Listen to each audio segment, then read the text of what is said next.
Exactamente. O sea, ¿Cómo se liga? si uno es avaro, se vuelve envidioso. O sea, ¿qué es primero el huevo o la gallina? Sí, sí. O yo creo que trae Uriel. varias, la avaricia trae varios sentimientos. A mí me parece que cuando buscas en el diccionario, yo también fui al diccionario, pero fui al de sinónimos. Yo dije, a ver, déjenme ver, ¿no? Entonces, trae sinónimos como egocentrismo, como mezquindad, como ruindad, como dispendio, ¿no? Y evidentemente los otros sentimientos, cuando dicen que la avaricia está en la raíz de todos los males, es porque promueve toda una serie de sentimientos que tienden a destruirnos en nuestras posibilidades de relación con los demás, en nuestras posibilidades más ricas, en donde podemos fluir en el afecto, en el entendimiento, en la solidaridad, en el compartir, en la reciprocidad, dar y recibir.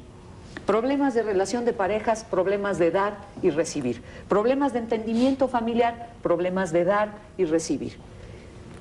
Avaricia en medio de todo esto, sí. Con respecto del budismo, el budismo señala este sufrimiento y te dice el sentido de la vida es superar el sufrimiento, dejar de sufrir a los sope para entonces vivir de una manera más realizada. Pero señala 3 venenos que te impiden tu camino hacia esta realización, que es una gran diferencia con las religiones occidentales abrámicas, ¿sí? Y te dice hay 3 venenos. Uno es la avaricia, el segundo es el odio y el tercero es lo ilusorio. Y cuando nuestra cultura está empecinada en vender ilusiones, en vendernos fantasías, Y nosotros en vernos las ahí está. 3 venenos. Claro. O sea, dice, yo creo que el dinero es el dinero y eso de que tenemos que ser pobres tampoco es cierto. No es buena la avaricia, pero todos queremos vivir cómodos, no nos hagamos. Que tiene que ver con lo que dicen. Sandra Martínez, me gustaría que fueran realistas. Todos somos avaro y creo que es natural. Más bien, bueno, ahí lo natural... Se está proyectando a ver, durísimo. Sí, sí, no, cuidado. Más bien díganme cuándo llega a ser un problema, cuándo se sale del normal, cuándo es dañina, que creo que ya lo dijeron. Pero esto de lo normal, Algo que sí hasta tendríamos dónde que hacer. todos somos y no nos damos cuenta. Por ejemplo, del comentario que se hace en el chat. Y te lo digo porque yo como servidor de salud mental me he llevado unas sorpresas increíbles cuando la gente habla en un medio privado de por qué hace las cosas, ¿no? No hay que juzgar a un libro por su portada. Sí. De este jefe, que no se gasta ni un peso ni en zapatos, ¿quién sabe qué hay detrás de él? No sabemos si tiene un hermano que requiere de pañales todos los días y que le ha pagado enfermeras para solventar sus necesidades por su retraso mental durante toda la vida. No lo sabemos. A lo mejor no existe, pero sí hay una explicación detrás de ello. Y yo por eso sigo jugando con la idea de Jorge, ¿no? De esta como absoluta libertad de decidir si somos avaros o no somos avaros. Y ya para finalizar esta intervención que quiero hacer ahorita, te quiero hacer un comentario aparte que es muy develador de mí mismo, que nunca lo había hecho en el programa, pero lo quiero hacer ahorita.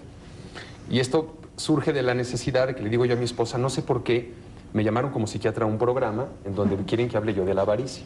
Y me dijo, te llamaron por judío, no por psiquiatra. Y entonces me quedé pensando en esa situación. Y bueno, yo soy mexicano y soy un científico y soy un humanista y todo lo demás, pero también soy judío. Y esto me ha marcado toda la vida, ¿no? Y este arquetipo del judío avaro es algo que yo conozco muy de cerca y me lo han cuestionado mis amigos y la gente con la que yo me rodeo, ¿no? Y yo he tratado de encontrar unas respuestas. Y, por ejemplo, para mí hay una manera de entender fácilmente el por qué viene este arquetipo. Y tiene que ver con las persecuciones y todo este asunto, ¿no? Tú te preguntas por qué, por ejemplo, hay tantos judíos joyeros. Bueno, pues porque hay un momento en donde si llegan y te dicen todos los judíos de este país tienen que empacar sus cosas e irse solo, o los matamos a las cámaras de gas. ¿Te llevas las joyas? Pues te llevas las Claro, joyas, lo porque que no te puedes vendes llevar vas- una fábrica, no te puedes llevar una parcela de maíz, ¿no? Claro. Entonces, a mí esto me ha explicado algunas cosas y me ha explicado el entender cómo a veces, en situaciones humanas límite, como condiciones de guerra, alguien que puede ser muy generoso y dice, no te doy nada, porque esos 3 frijolitos son para mis hijos. Tú tienes hijos también que están muriendo de hambre, pero los míos están muriendo de hambre también. Entonces yo tengo mis 3 frijolitos, son para mis hijos. Y ese es un instinto de supervivencia con el que es bien fuerte luchar. Habrá quien diga, bueno, para mí Pero hay es... quien se pasa, ¿no, Gaby? Sí, yo también creo Que que el sí. prototipo este que dices, bueno, hay quienes sí lo cumplen. Yo supongo Unos que sí- el arquetipo Sí. tendrá algo de verdad. Pero fíjate, de algún lugar viene. Pero también creo que no es aleatorio. No creo que es nada más porque Hay sí. una angustia ahí debajo muy grande. Yo creo que sí. Yo creo que sí. Gracias, Vamos Silvia. contigo. Rodrigo. El avarismo, un ejemplo, yo puedo ser avaro. ¿Me puede esto puedo tener una enfermedad?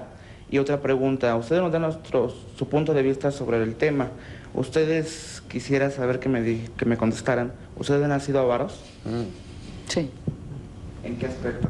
A ver, Sí. No, Con respecto de la enfermedad, cuando, como decía Jorge, nosotros, y quiero amarrarlo con una pregunta sobre las necesidades Y que si tenemos, pseudonecesidades. exacto, ¿no? Las necesidades y las pseudo necesidades, ¿no? Alguien decía, para ser feliz se requiere tener las necesidades por lo menos básicas satisfechas. La pregunta sería, ¿hay más allá de las necesidades básicas? Claro. ¿No? ¿Sí? O sea, las otras necesidades ¿y que cuáles no son básicas, Son ¿cuáles son? frivolidades. Claro, son frivolidades. El lujo, el exceso, la marca, la etiqueta, el esnobismo, ¿sí? Entonces, cuando las cosas se montan sobre nosotros, decías, y nos cabalgan, o sea, no me subo yo al caballo, el caballo lo cargo yo, ¿sí? Servimos al becerro de oro, servimos a la idolatría. Quiere decir que dejamos de servir a la naturaleza humana que de suyo debiera realizarse en la solidaridad, en la cooperación, en la reciprocidad, para centrarse en este egoísmo, este individualismo irresponsable, le llama Walter Rizzo, ¿sí? Y entonces nos enfermamos. Entonces aparece el estrés, aparece la angustia, aparece la ansiedad, aparece la desesperación, aparece el vacío, aparece la depresión, aparece, como decía el joven, la frustración. Sí. Y yo quiero... La falta de sentido. Claro, Yo creo que pierde el sentido de la vida, es el sentido de la vida. Yo quisiera cerrar mi comentario con algo que le escuché a alguien y, híjole, pues me gustaría rendirle su crédito, pero no me acuerdo. Pero decía en algún programa, yo no sé si de radio o televisión, decía la persona que participaba, entre éxito y felicidad, ¿no? Y entonces decía, una persona que vive feliz, de alguna manera ya tiene éxito. mira, Pero una persona que tiene éxito no necesariamente es una persona feliz. Miren, si pensamos que el avaro está condenado a vivir una vida miserable, si no cambia, ¿qué podemos hacer para ser generosos sin que esto se convierta en un problema? poner pequeños ejemplos donde la gente vea que con cositas chiquitas Claro. que va uno compartiendo se va construyendo ¿Cómo? una gran Yo felicidad. creo que en primer lugar hay que revertir esta imagen del avaro como este viejito que tiene encerradas Como en sus Scrooge. bodegas, exacto, ¿no? ajá. Porque también puedes tener como avaro este multimillonario que aparentemente se da la gran vida, ¿sí? Un super Que avaro. vive regio, que vive en el confort máximo, que vive en un superlujo abominable, ¿sí? Bueno, y es un avaro. Acabas de describir al hombre más rico del mundo, ¿cómo se llama? Bill Gates, ¿no? Sí, y bueno, y esto se vuelve una imagen de realización humana. ¿Cómo darme Así cuenta? es. Porque el problema es ese, igual no nos damos cuenta por estos estereotipos Así y es. hasta creemos que como somos pobres, por ejemplo, no podemos ser avaros. ¿Cómo darme cuenta que soy avaro y cómo revertirlo? La avaricia normalmente va acompañada de un mal sabor de mí mismo. Y yo creo que el principio para revertirlo es, voy a rescatar un principio budista que es la compasión y su equivalente cristiano sería amar al prójimo como a mí mismo. Y entonces el amarme a mí mismo es la dificultad, porque para amarme a mí misma tengo que amar esa esencia de lo que realmente soy. Y en el momento en el que amo la esencia de lo que soy, amo la esencia de todos los demás, porque tomo conciencia que soy humanidad. Y como humanidad, mi suerte individual se juega en cada uno de ellos. Tengo hambre en cada niño muerto de hambre en África. Padezco humillación en cada ser humillado en la tierra. Sí. Padezco en cárcel en cada alma encarcelada en una crujía. Sí. Padezco ignorancia en cada ser al que no llega el conocimiento, porque todos somos humanidad. Y entonces la manera de revertirlo es una conciencia de sí mismo que me permita realmente reconocer en el otro nuestro, citando a Paz, ¿no? Para poder ser yo tengo que ser otro, salir de mí, hallarme entre los otros que no son, si yo no existo, los otros que me dan plena existencia. Ahora, ¿cómo Vamos, operar? vamos un segundo con el público Sí. y aterrizo con usted. Las filosofías humanistas hoy en día es reconocer en el otro que tiene tanto valor como yo o más. Es decir, el otro existe, es importante. Que además las dos cosas van juntas, ¿no?